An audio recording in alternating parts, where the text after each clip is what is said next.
Hello everybody, it's day 3 of NanoWrimo 2019. If you're watching this video and you've watched other of my videos, you know that I'm a very silly person, and today I thought I would give more sincere advice. And I'm also going to try to do a video in one take, and we'll see how that goes. So today's video is basically advice for first-time novelists. People that are trying to write a book for the very first time. Maybe you're doing it during the month of November.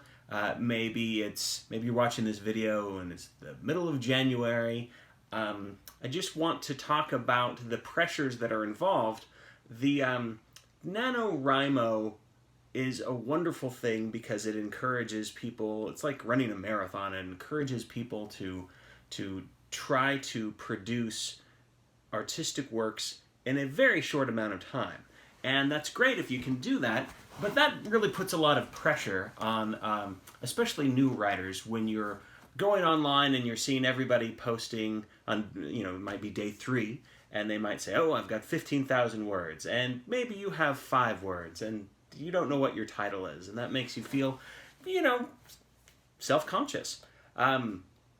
I know that one of the ways I have improved as a writer is I've tried my best to get over being jealous of others, and that took a long time. So I guess my first piece of advice is to know that this is your journey, and you don't have to compare yourself to any other author, whether it's a social media friend or a best-selling novelist that you wish you could write the same level of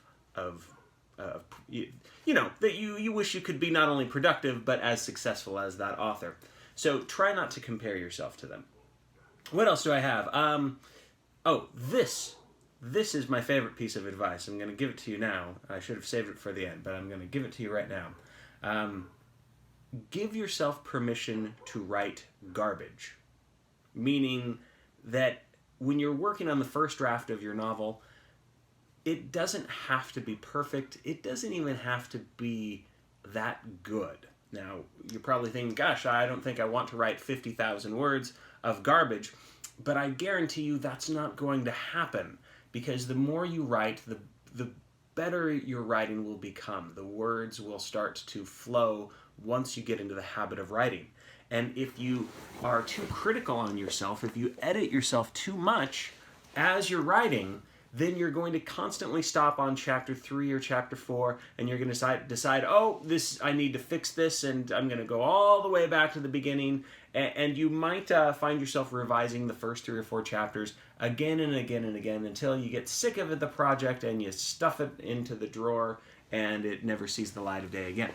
Now, if you do give yourself permission to write garbage, meaning that you're not painstakingly going over all of the sentences, or you're not worried if the dialogue sounds crisp and original.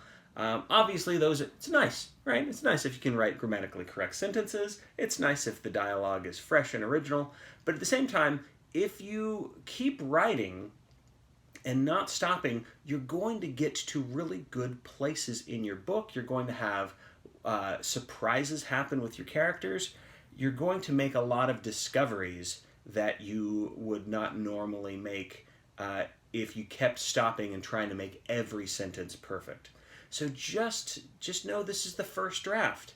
And if you can give yourself, whether it takes a month or whether it takes a whole year, if you can give yourself permission to write garbage so that you get through the beginning, through the middle, and get to the ending, then when you're working on your second draft, that's when you can go back and you can put on your editor's hat, and you can become much more critical and do all the fine-tuning that you want to do then. So that's, I think, a good piece of advice. What else do I have to say? There are many different ways to write, and a lot of people, if they have never written a book before, they find that when they are sitting at their desk that they get antsy, and I can get very antsy sitting at my desk as well, so that's why I have things that I can fidget with, and And usually once I settle into the first 15 or 20 minutes, then I'm kind of in the zone and I can stay at my desk for, a couple hours if I have that much free time to do so.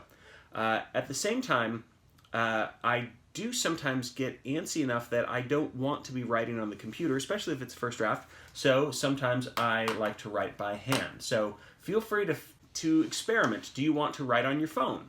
Do you want to write while sitting at the desk? Do you want to be in your car talking into your phone or talking into whatever recording device do you have? Do you want to make YouTube videos, just maybe for yourself, doing the storytelling out loud? We do live in the digital age where there is voice-to-text software, so there's no reason you need to, if you're too antsy and you can't sit down at a computer, then you can walk around and you can talk out a book. And let's see, the last one. Okay. So this is my pep talk. This is why I think it's important, I guess the reason why I'm making these videos about writing. Everyone has a story within them. And the more stories, whether they're fictional stories, true stories, the more stories we have out in the world, the more the lives of others can be enriched. If you are someone who lives in a very different place, maybe you're a very different skin color than I am, I get to have a vicarious experience and know a little bit about what your world is like. And that's going to hopefully make me a more compassionate, more empathetic person. At the same time, if you're writing a story and someone, your reader, who maybe has felt like they've never had someone that's understood them, that reader might feel hopelessly alone. And they might read your story, and they might see themselves in your characters. And then you've touched the life of a person that you've never met before and probably never will meet. And you've let them know that they are not alone. So, obviously, that's very sentimental, but I do really believe in it. And so that's why I'm excited about this year's writing event, the National Novel Writing Month. But at the same time, I hope that no matter what month it is, that you are working on a book. So that's it for now. Let's get back to writing. All right. Bye-bye.